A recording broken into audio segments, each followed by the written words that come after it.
राहु केतु के नाम से तो हर व्यक्ति परिचित है और जब भी राहु केतु की बात होती है तो ज्यादातर लोग डर जाते हैं। उन्हें लगता है कि राहु केतु का यदि आप प्रभाव में आ गए तो समझ लीजिए हम बर्बाद हो गए, पर ऐसा नहीं है।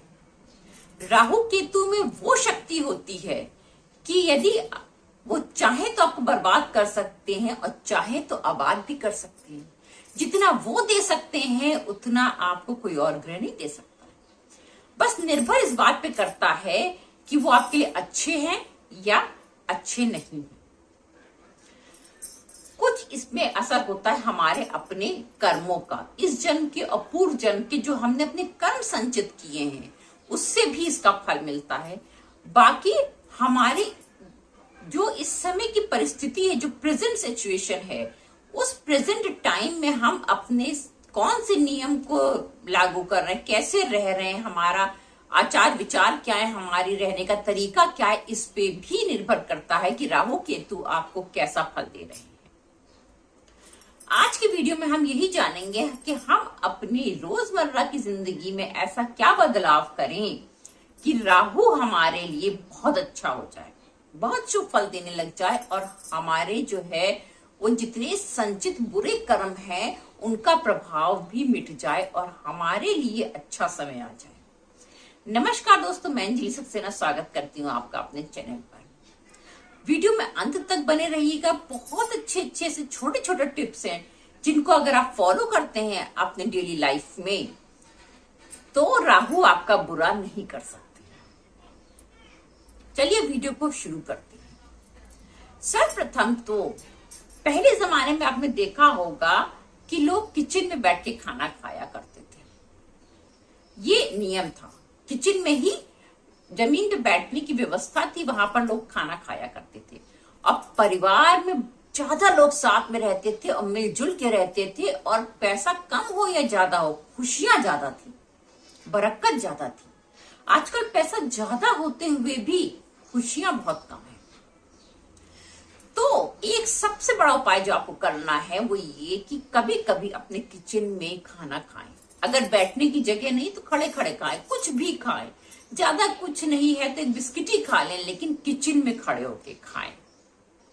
किचन में जरूर खाना चाहिए, इससे राहु बहुत अच्छा हो जाता है। अब जिसका भी राहु थोड़ा सा गड़बड़ होता है वो नहाना नहीं चाहता, वो नहाने से बहुत कतराता है और अगर उसको जबरदस्ती नहलाने के लिए भेज भी दिया जाए तो यहां से पानी डाल लेगा, लेकिन सिर से नहाने से उसको लगेगा जैसे बहुत बड़ा बोझ है,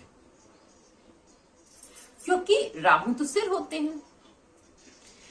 इसलिए आप अगर अपने राहु को सही करना चाहते हैं तो नियम बना लीजिए कि आपको नहाना रोज है और सिर से नहाना है।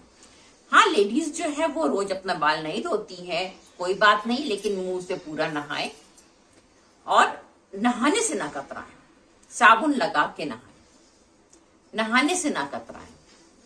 रोज आपको नियम से नहाना है। फिर जो आपके घर में अगर बाथरूम की सफाई होती है तो ज्यादातर लोग नीचे नीचे तो पूरा साफ करते हैं, बहुत से घरों में रोज साफ भी नहीं करते हैं। अरे ठीक है, जाने दो, जब बहुत गंदा हो जाएगा तब साफ कर लेंगे, पर ऐसा नहीं होना चाहिए। रोज सफाई होनी चाहिए। नीचे नीचे साफ कर लेते हैं, मालूम पड़ा ऊपर जो है जो छत की तरफ बाथरूम में जाले लगे हैं, इससे राहु बहुत खराब होता है। बाथरूम को नीट एंड क्लीन रखना है आपको डेली बेसिस पे और उसमें कोई ना कोई सुगंधित चीज अवश्य रखनी है जिससे राहु बहुत अच्छा हो जाता है। अब एक चीज और है, सफाई का तो वैसे भी आपको ध्यान रखना चाहिए अगर आप अपने राहु को अच्छा रखना चाहते हैं तो, और अपनी सफाई का भी ध्यान रखना चाहिए और घर की सफाई का भी ध्यान रखना चाहिए। रोज नहाना बहुत जरूरी है अगर आप राहु को अच्छा रखना चाहते हैं तो।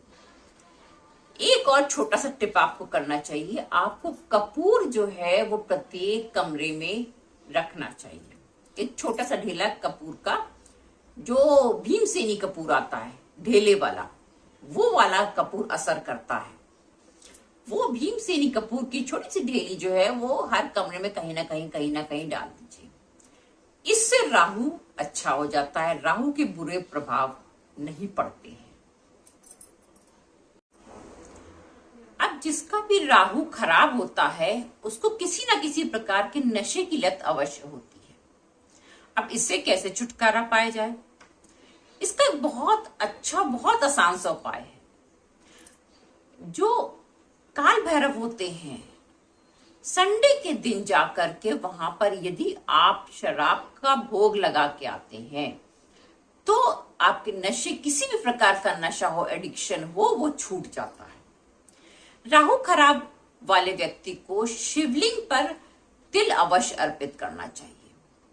संडे के दिन और मंडे के दिन यदि शिवलिंग पे तिल अर्पित करते हैं तो इससे भी राहु अच्छे हो जाते हैं। राहु खराब वाला व्यक्ति मेजॉरिटी में नहीं बैठ सकता, उसको घबराहट होने लगेगी, उसको लगेगा हम अकेले चले जाएं।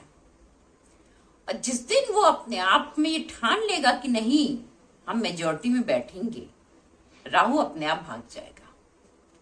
कुछ अपने विल पावर पे भी कंट्रोल करना पड़ेगा, क्योंकि राहु सिर होता है, इसलिए आपके सोचने समझने की शक्ति, आपकी याददाश्त, इन सब पे बहुत प्रभाव डालता है। आपका दिमाग जो है नेगेटिव चीजों पे जल्दी अट्रैक्ट होता है, पॉजिटिव चीजों पे कम अट्रैक्ट होता है।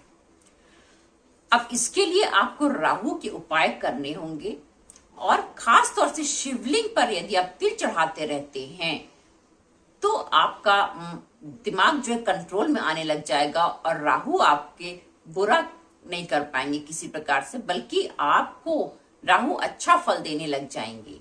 और राहु अगर अच्छा फल देने लग गए तो आप समझ लीजिए आप माला माल हो जाएंगे, क्योंकि राहु जो धन दे सकते हैं वो कोई नहीं दे सकता।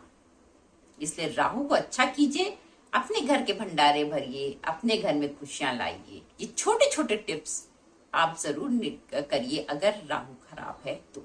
वैसे भी ये टिप्स छोटे जो घर से संबंधित टिप्स हैं उनको करते रहना चाहिए, ताकि आपके राहु खराब होए ही ना और आपको कोई अशुभ फल दे भी ना पाए। नमस्कार दोस्तों।